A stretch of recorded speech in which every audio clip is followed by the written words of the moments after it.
We're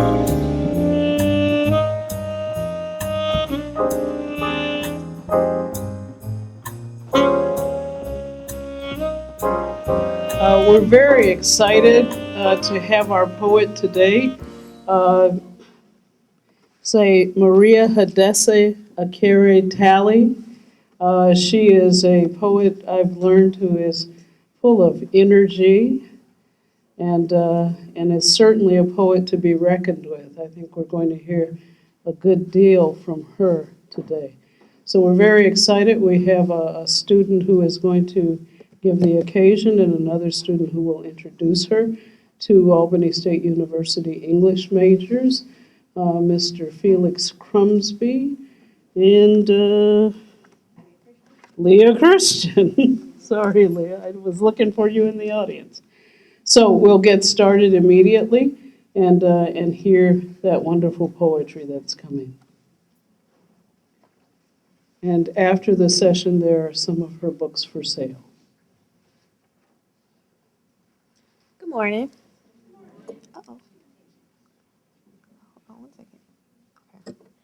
In her book, Performing the Word, Patricia Fahamisha Brown describes the Black sermon, especially that of the Southern preacher, as a type of oral poetry, a form of preachment, which partakes of the rich and vibrant tradition of the African American folk sermon in form, content, and social purpose. This morning, we are poised to experience such preachment that explores the historical experiences of women, illuminating the past and giving political, social, and moral significance to our everyday lives. The poetic reflections of women poets tells the story and makes it plain. From Phyllis Wheatley to Gil Scott and Erykah Badu, Black women poets create preachment as they address numerous concerns of the Black community. Through their poetic verse, these women narrativize, which Geneva Smitherman defines as a Black rhetorical strategy used to explain a point and to create word pictures about general, abstract observations about life, love, and survival. Historically, Black women poets stand in the tradition of such rhetorical strategizing. They convey universal messages about self-affirmation, self-love, and self-empowerment throughout their art as they offer listeners a sense of what the ideal could be. Their voices are more than critiques of social and political unrest or our local conceptions of Blackness. Instead, their preachment emphasizes the importance of individual identity. It is a needs-based rhetoric. These artists see a need for transformation and that the nature of the transformation is one that provides nourishment for weary souls and folks who too frequently experience hopelessness. Today, Albany State University is pleased to have with us one such voice, a strong Black female poet, one who champions the heroism and self-expression necessary to affirm life and speak positivity. In effect, she speaks her word. She speaks it very, very carefully, making sure it has divine meaning and energy.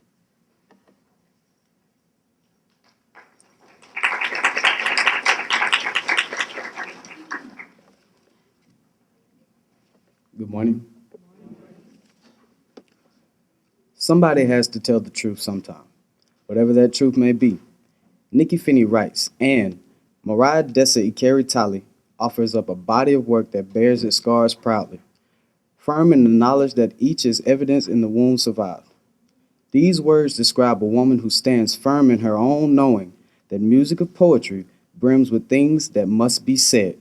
These songs of life in their violent difficulty and beauty are searing with truths from the modern day world. Mariahadessa Ekere Tallie is an author of Karma's Footsteps. She is the poetry editor for the African Voices literary magazine and a staunch supporter of nurturing the expressive voices in the arts, in artists. Her work examines sexism, racism, and silences, particularly those forces that mute individual expression. In an interview with Queen's Arts Express Project, Tallie remarks, "My parents gave me a book of critical essays on Black women writers for my 16th birthday. Reading these authors erased my negative feelings about my skin color and my hair. Self-hate for women of color is a real issue, and those authors, with the movement of their pens, told me I was beautiful. I decided to believe them." This belief is expressed in every stroke of her pen. She is a profound writer whose work has appeared in several journals and anthologies such as Crab Orchard Review, Bomb, Paris Atlantic, Go Tell Michelle, African American women write to the new First Lady, Listen Up, and Revenge and Forgiveness, an anthology of poems. She is the subject of a short film by Tammy Rabbit titled I Leave My Colors Elsewhere, a celebration of beauty of black women. In 2013, Tallie was one of 5 featured artists for the Queen's Arts Express Project, a spring arts festival of exhibitions, events, and performances sponsored by the Queen's Council on the Arts. In 2010, she received a grant from the Queen's Council of Arts for the Ozion's Children, her work on herbalists of the African diaspora. About her writing, Tallie remarks that it starts with a feeling, a song and an event, a longing, a stirring of some sort. Then I sit down and let the stirring on the page come out. Writing is not about inspiration, it is about sitting down and being available, listening to what is already there and that needs to be written down.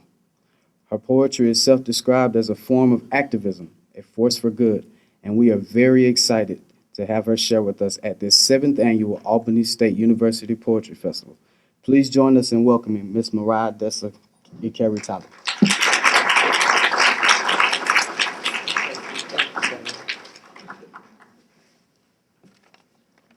Well, good afternoon, everybody. Can you all hear me? Yeah. Well, I'm thrilled to be here. I think everybody knows that already, right? I'm really, really grateful to be here. I actually want to start out by giving some applause to Brother Dr. Jeffrey Mack, who has organized this. I'm so grateful.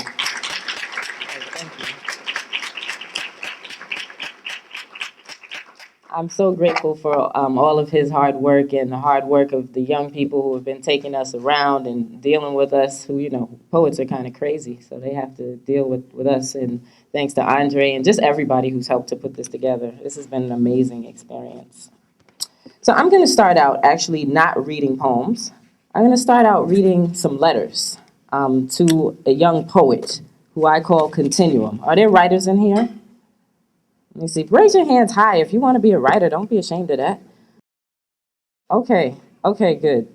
So these are 2 letters I'll share with you that I'm writing because I'm working on this series of letters for young poets who want to craft liberation, I say. All right, that's how I put it. So this first one, you got to keep in mind that writers are interesting people, and so Continuum is like my imaginary friend. Okay, as a writer, I get to have an imaginary friend, and I don't get locked up for that. Okay, you know. So I talk to Continuum. Continuum talks to me. You know, that's how it goes. So this is the first one. Dear Continuum, it was so good to get your letter. I was laughing out loud on the subway when I read it. It's good to hear that you've met some folks who share your passion for words and for justice. When I started reading poetry on stages in the 90s, I was surrounded by some of the fiercest, most nurturing writers you can imagine. They were generous with their time, praise, and encouragement, and they were considerate about their critiques. There's an art to all that. Nomo, it's called, by the Dogon, the power of the word. These poets knew the power of their words, and so they spoke them deliberately. Back then, I had a mentor whose advice on writing boiled down to one word: read. I was already a reader, and so that was no big deal to me. I read the work of writers whose reasons for putting pen to paper were similar to mine. I started an intense study of Harlem Renaissance writers, and that led to my study of the Black arts movement, self-identified womanist writers, Nuyorican poets, beat poets, Basho and Issa. But I was amazed when I met people who called themselves poets, but then explained that they didn't read poetry because they did not want to be influenced by other people. Imagine that. I wouldn't see a doctor who hadn't studied medicine, or go see a lawyer who didn't study law.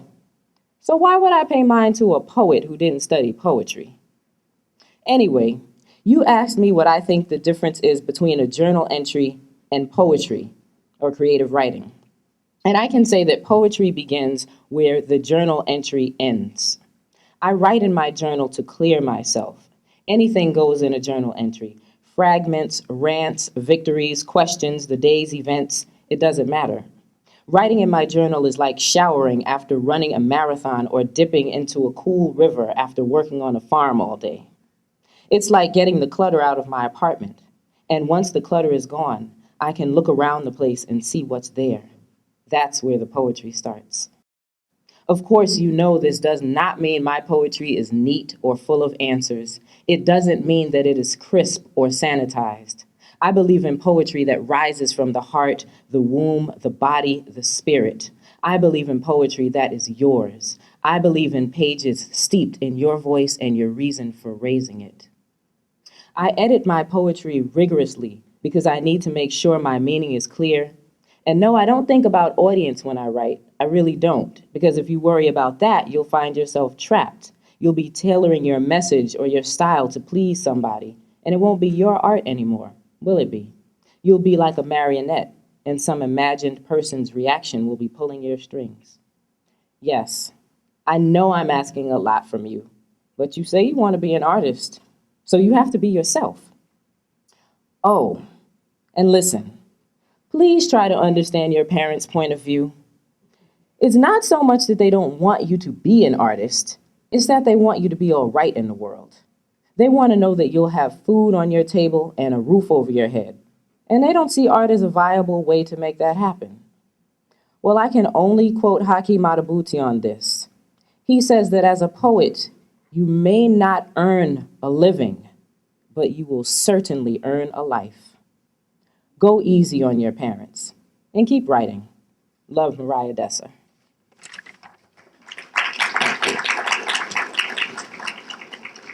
Okay, so the second one is, you'll understand it, and then I'll read poetry after that. But the second one is just something that I think needs to be said. You know, a lot of times if you get up on stage, people think that you're not nervous or you're not afraid because you do it all the time.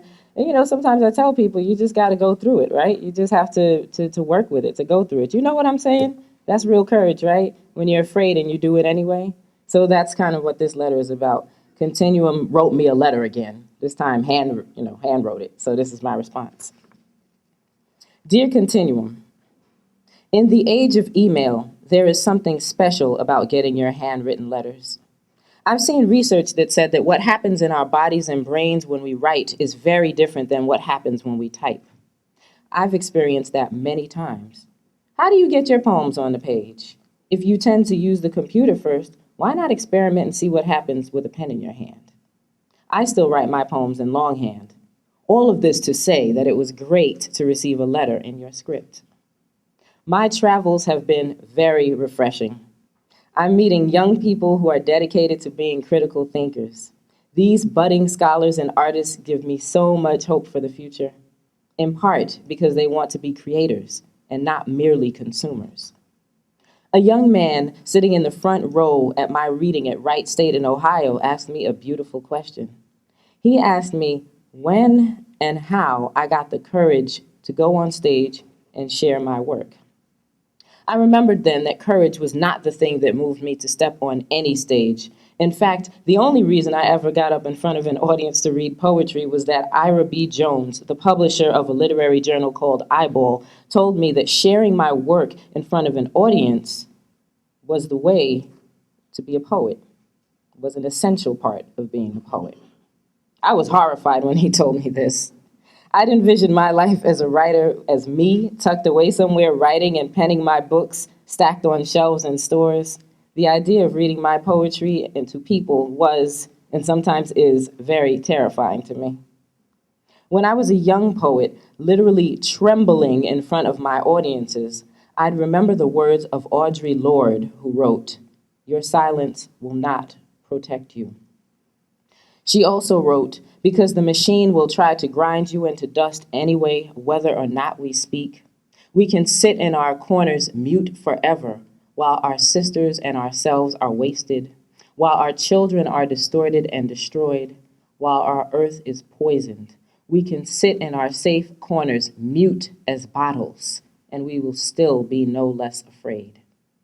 Those words strengthened me every time I interacted with an audience, and I carry them now as I did then. Lord's words are a reminder that this writing and speaking is part of the work that needs to be done whether I am afraid or not. What I told the young man in the front row was that I don't consider myself courageous. I'm doing what I have to do. I speak because these words are necessary.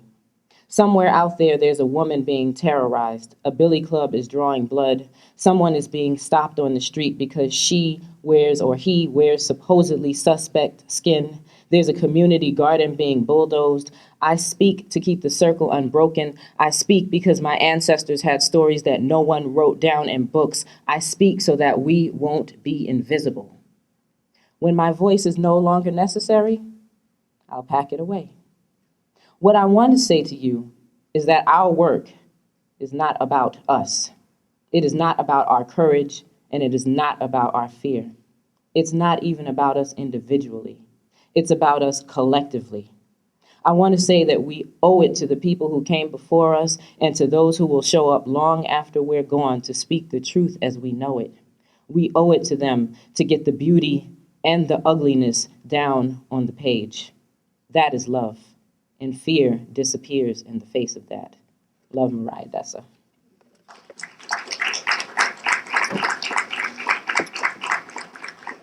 Thank you. All right, so the beauty and the ugliness, right?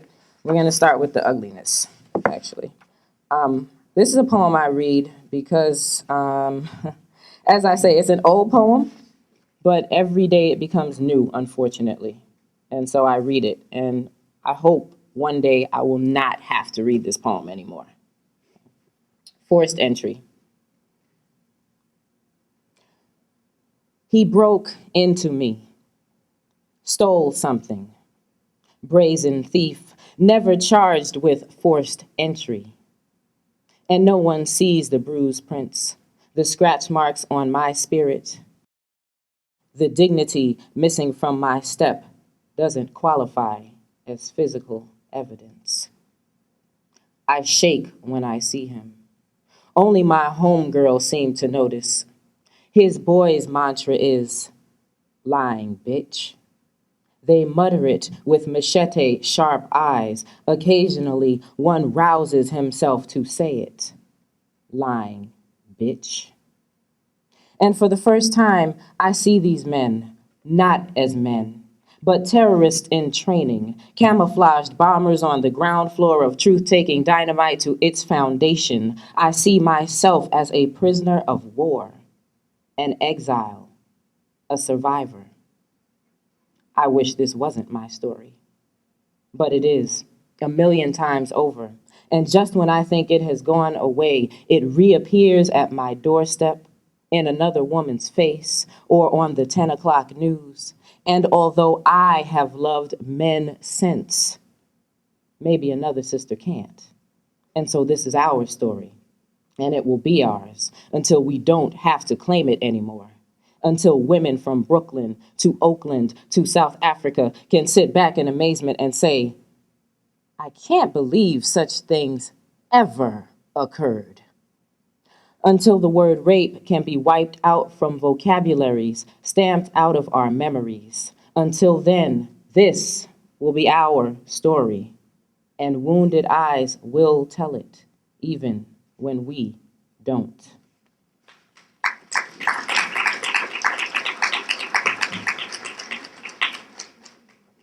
Thank you. This is session 4. See the invisible women, pecan-colored, hunched over conveyor belts, anonymous cinnamon hands passing items over red laser lights. See the invisible women after hours behind meat scraps or whirring sewing machines. Who hears their screams break open the night? I've known women stolen by jagged sheets of pain, pelvises smashed, skulls shattered. Where are their names, the news, the outrage? Who speaks your name if you are brown and poor and woman, if your body is felled like a storm-ripped ginkgo tree? But what if we mattered? She whispered once. while we sat for hours in a clinic, uninvestigated, unsolved, undiscussed, unimportant. She was 24. 24 years of dreaming. What if etched in her easy smile, generous eyes like onyx almonds? She was 24. She vanished like smoke. Her name was never broadcast. Sometimes the hands that claimed her breath sneak into my dreams. Sometimes my own throat burns with bottomless screams. See the invisible women everywhere? Their sweat fuels the engine of the easy life. Their screams break open the night. We do matter, I whispered back. We do. Who hears?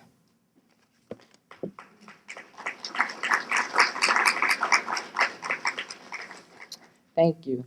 So I went to school in at Tuskegee first, right? That was my first college. And when I was in Tuskegee, I transferred and went to Clark after 2 years. But when I was in Tuskegee, we had this experience where a friend of mine asked me if I wanted to go to Mississippi, right? So I was like, yeah, we ain't got nothing to do. Okay, so she lived in Mobile. It was Thanksgiving break. I couldn't go back to New York. So she drove. It took like 10 minutes for us to go to Mississippi. So we went, stepped over the border, turned back around, went back to Mobile. We ain't had nothing to do. That's really what it was. But when we went on that trip, I didn't know my own family's history in Mississippi. And so I wrote this poem after that realization. And it's called I Was There Once. It's important to get your family stories because, my goodness, we have some stories, I was there once. It was something to do.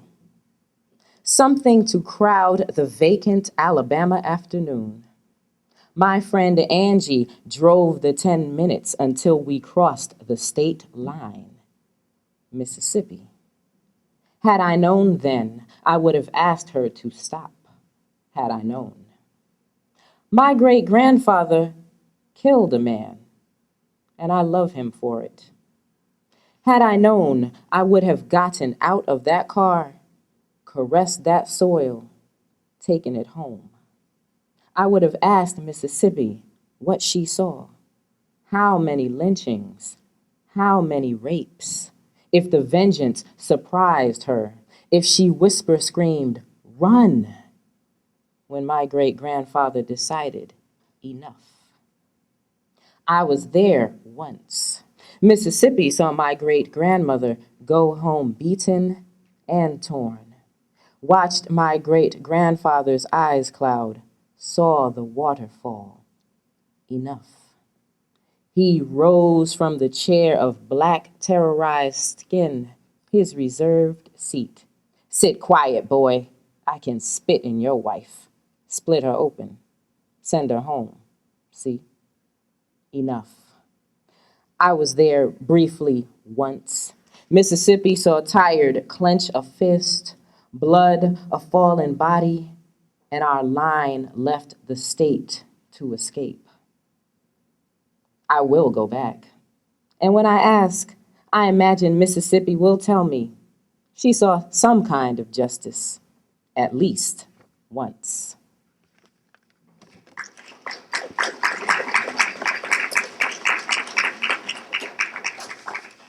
So I went back to Mississippi, y'all. I actually went back to Mississippi. I was there a few weeks ago, and I was there in the spring as well. And when I went in the spring, it was the first time since learning that story. So you can imagine it was emotional for me, right? I mean, sometimes things are, it's really intense. So that last day that I was at I went going to Jackson State and the University of Southern Mississippi to do a reading. And the last day I was there, I had this magazine, right? I have this habit of taking magazines with me when I travel. Therefore, after I've done the reading, so I can unwind, like something silly usually about clothes or something like that, But this time I took a Michelle Obama magazine, and, she wears some fierce clothes. But so they had a lot of stuff in there. I opened the magazine, And there was a picture of Myrlie Evers in it. And, that was Medgar Evers' wife. And I just started to cry, right? Because, Medgar Evers was assassinated in Mississippi. There I was, a free woman, as free as I was, able to read that poem and all sorts of other poems in Mississippi, right? Thanks to the sacrifices of people like Medgar and Myrlie Evers and my ancestors and all kind of folks. And, that's pretty emotional, intense stuff. And so I just, I had to pull myself together and pack and get out. But I did have to shed a tear. And so I wrote this. It's very shorter than my explanation for it. But this is a piece called on right now it's called On Reading Poetry in the State Where My Great-Great-Grandparents Were Enslaved. That's the working title. For Walter Wright Sr. and Mariah Wright. I lit the candle of poem in Mississippi. And in the silence of a blue morning, libation rolled down my cheeks. It was the cotton sheets. I wondered about my great-grandparents' lives, their lives bent over small, tough clouds. When I slept in the softness of my hotel room, I was wrapped in a whisper of my history.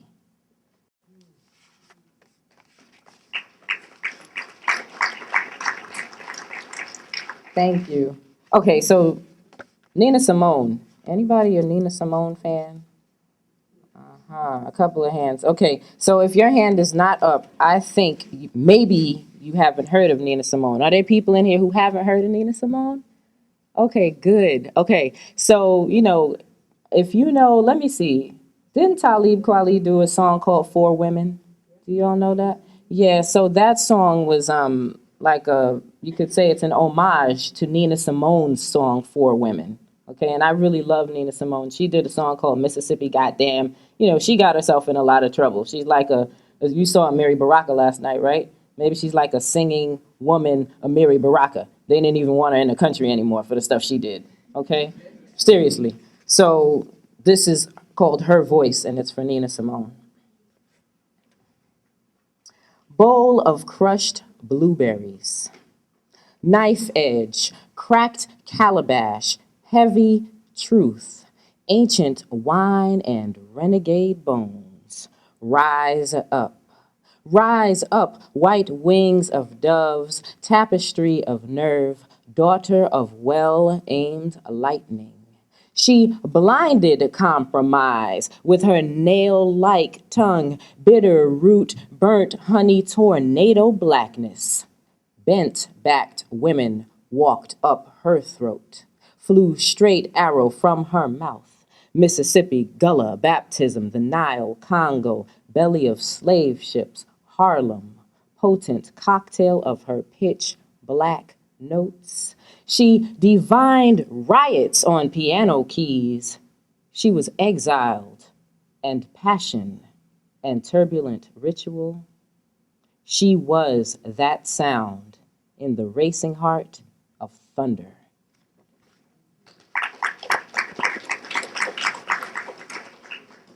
I'm kind of a music fanatic. So what about Jimi Hendrix? Okay, Jimi Hendrix. Yes, Charo, I know. When I came in, she had on the Jimi Hendrix shirt. So I was like, I know I need to read this poem, right? Right now, it's called We Still Don't Know, all right? And I think Jimi Hendrix was kind of a mysterious cat, but spiritual and tuned in to the happenings of the day. Okay, a lot of times I think people think he was just out there on psychedelics. And I'm like, yo, I think Jimi Hendrix knew what was up. When you hear him play the Star Spangled Banner, I think that's like some form of being very subversive. Okay, and so I wrote this here for Jimi Hendrix. Who was that hoodoo wrapped in turquoise and scripture? That priest of earthquakes, conjuring white buffaloes through amplified oracle wails. Fire. Tuned ears heard flames. The volcano rained down. Batons and dogs rained down. Fire hoses and bullets rained down. Freedom. The shaman was indigo, was bluesman, was raven, was watching, composing mantras of aloe and steel. Who was that whisperer, wrapped in rainbows and sand? Genius, genie, Jimmy.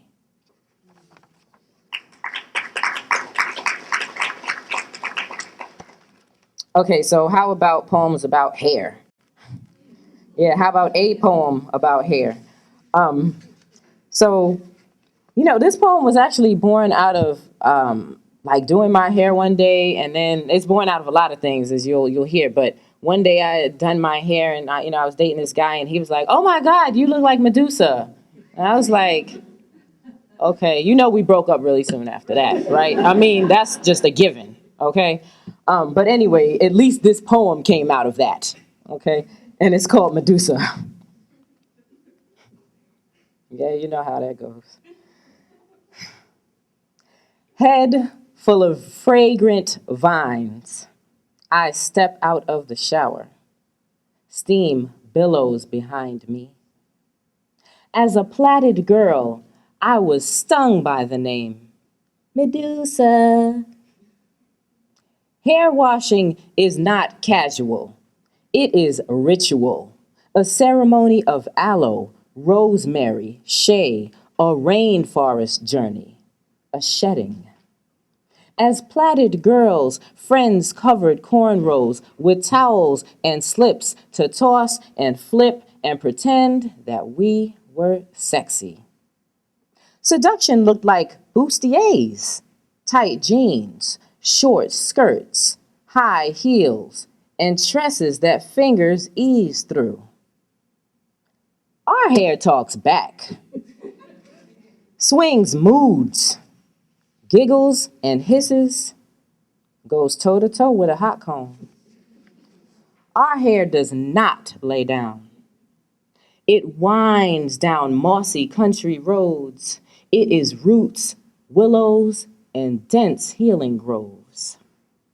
As a plaited girl, I was stung by the name Medusa. But as a woman, I am unafraid to turn men to stone.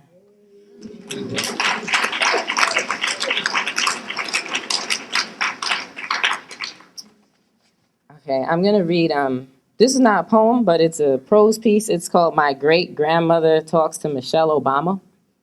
I wrote it for this anthology called Go Tell Michelle. Wrote it in a laundromat. Inspiration can come anywhere. So this is My Great Grandmother Talks to Michelle Obama. Don't ever tell somebody they ain't got to call you by your title, baby. You humble, I know. Your beginnings is like so many women's, and you want to stay grounded and all that. I understand, and I think that's real good of you. But I'ma tell you something. You ain't just you. Nuh-uh. You all of us. You, sure. Daughter of Fraser Robinson and Marion Shields Robinson, Harvard and Princeton graduate. And you sure do make us right proud. But you that woman with bleeding hands, working double shifts in the factory. And that mama ain't seen her kid since the drugs got hold of her and messed up her mind. You that slave woman who ain't forget her language or the river-like sound of her grandma's voice. You that woman who jumped overboard when the buckra tried to get his hands on her. You that big-time suit-wearing sister, the happily married mother of two. You bake peach cobbler.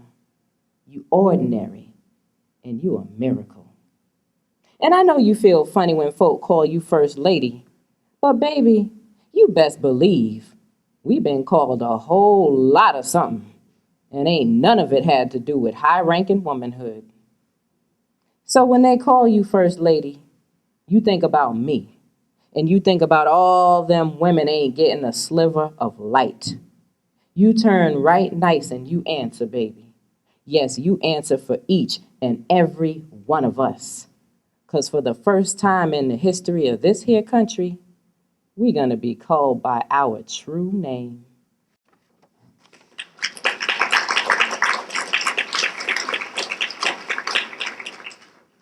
Great grandma had something to say, right? So I'm going to go into the blues a little bit. I'm going to go into the blues.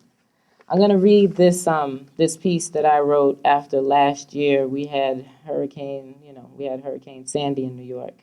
Really devastating kind of thing. You know, if you're in New York, you think your city's invincible, right? That's the kind of vibe that things give off. But nothing is invincible next to Mother Nature, right? I mean, absolutely nothing. And so a year after, well, let's say, it is a year after, and there's still folks who are living without, heat, without hot water. I mean, in New York City, can you all imagine that? There's still folks who haven't returned to their homes, okay? And it's a serious, serious thing. The only way I could deal with Hurricane Sandy in a poem was to write the blues, all right? It was my first blues poem, and I'd like to say the blues, it just says what is, right? Like James Baldwin, the blues bears witness, okay? So this is global warming blues. The ocean had a laugh when it saw the shore. I said the ocean had a big, big laugh when it saw the shore. It pranced on up the boardwalk and pummeled my front door. There's no talking to the water, full of strength and salt. No, there's no bargaining with water, so full of strength and salt. I'm a mama working 2 jobs. Global warming ain't my fault. I said, please, water, I recycle. I got a garden full of greens. I said, look-a here, I compost.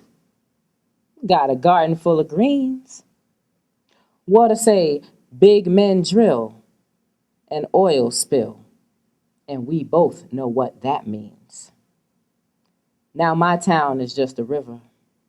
Bodies floating, water's high.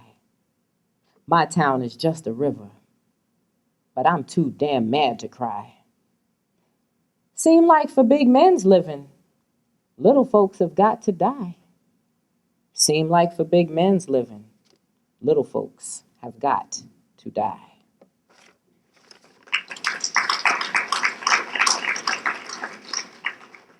Okay, this is a short blues called Migration Blues. I left my daddy, the okra and the trees, earned myself a few degrees. I'd give back those letters, put down my pen, if I could just hear daddy's voice again.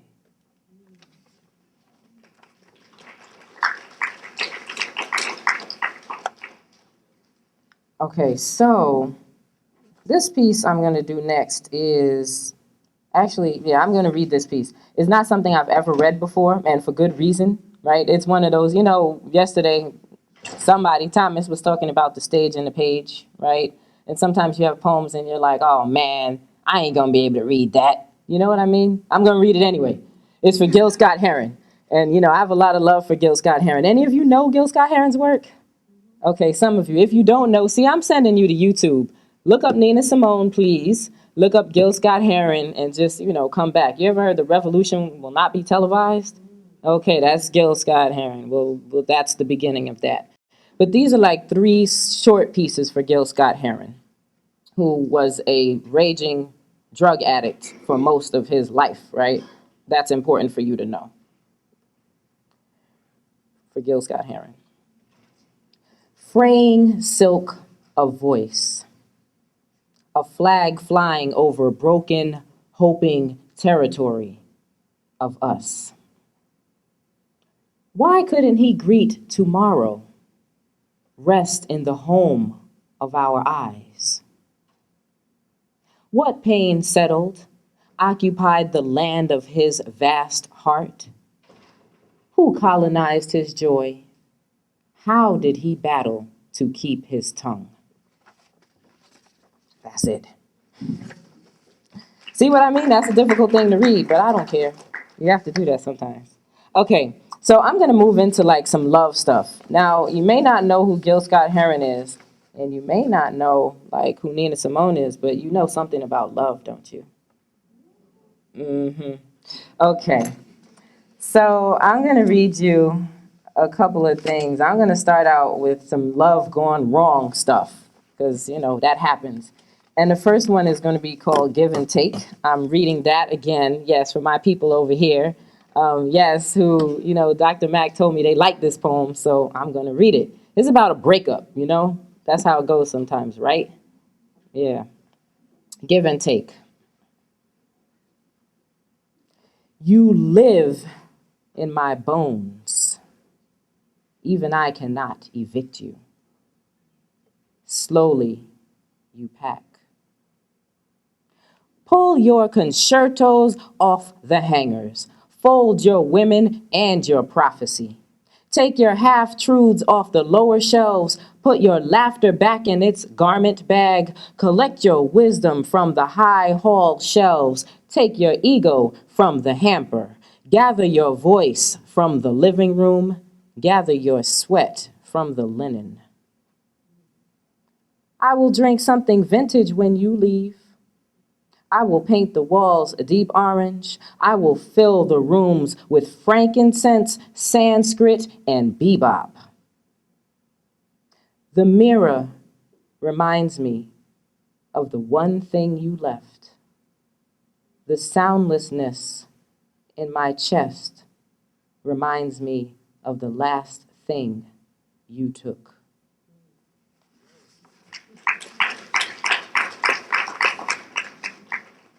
Okay, so this right here is called Note from a Loving Wife. You decide at the end how loving she is. The dishes all want to break, my love. One by one they wriggle from my hands, shattering in unsorry pieces. Leave him, cries the cracked bowl. You are too much, whispers a shard of plate. Too good, jagged mouth of glass, to be here. Your very own dishes betrayed you, my love. Spoons beat your secrets till they bent in fatigue. So when you come home with her scent in your hair, and you walk from room to room finding no sign of me, keep your shoes on, particularly in the kitchen. My freedom might get stuck in your feet.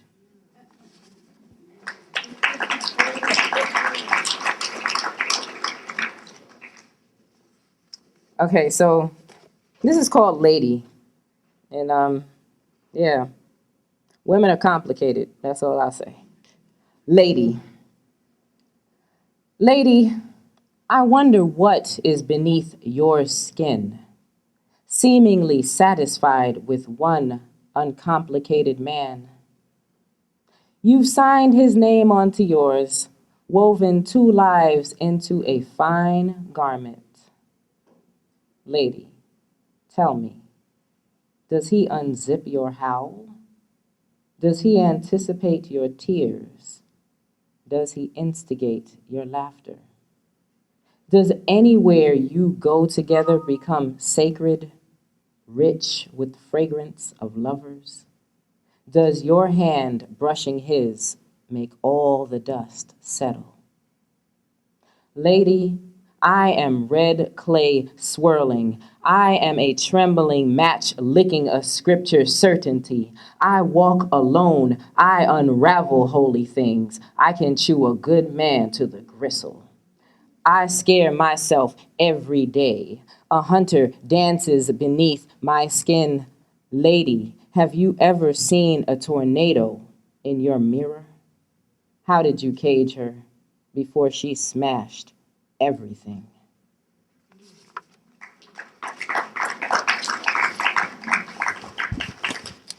Oh, but when it's right, you know it's right, right? Okay, this right here is called Yes, very short. Yes. I'm overflowing. I'm overflowing with yes. It's that faint scent of clover honey you notice when we hug.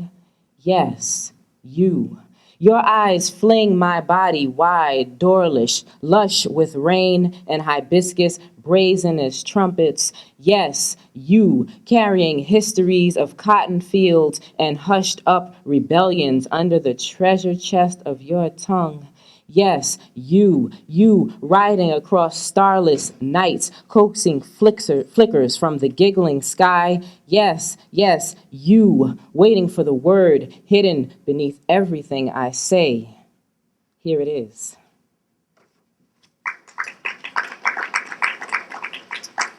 Yeah, when it's right, you know?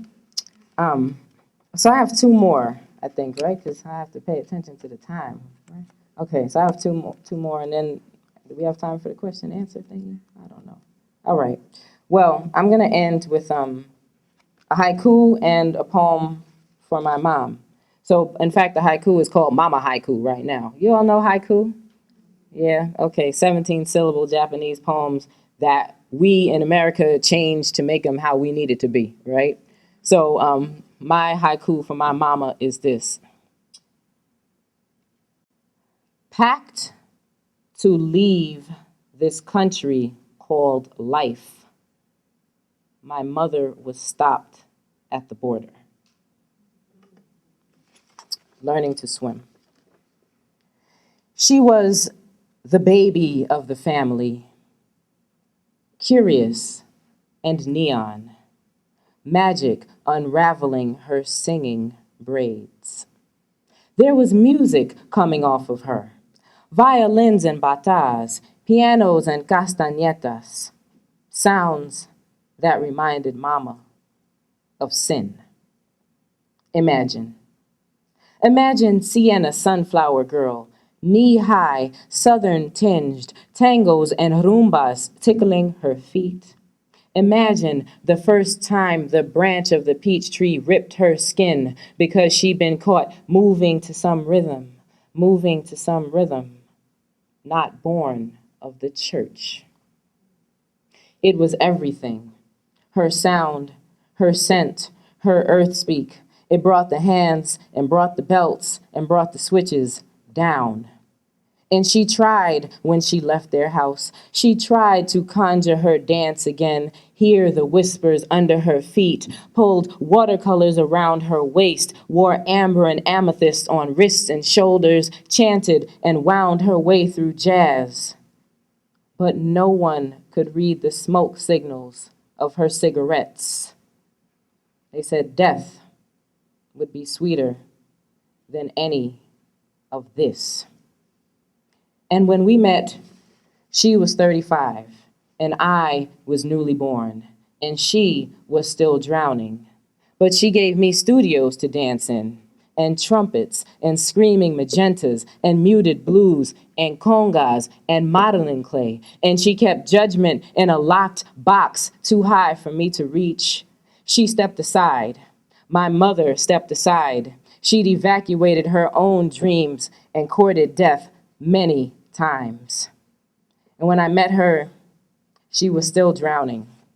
But somehow she took me to the water, and somehow she taught me to swim.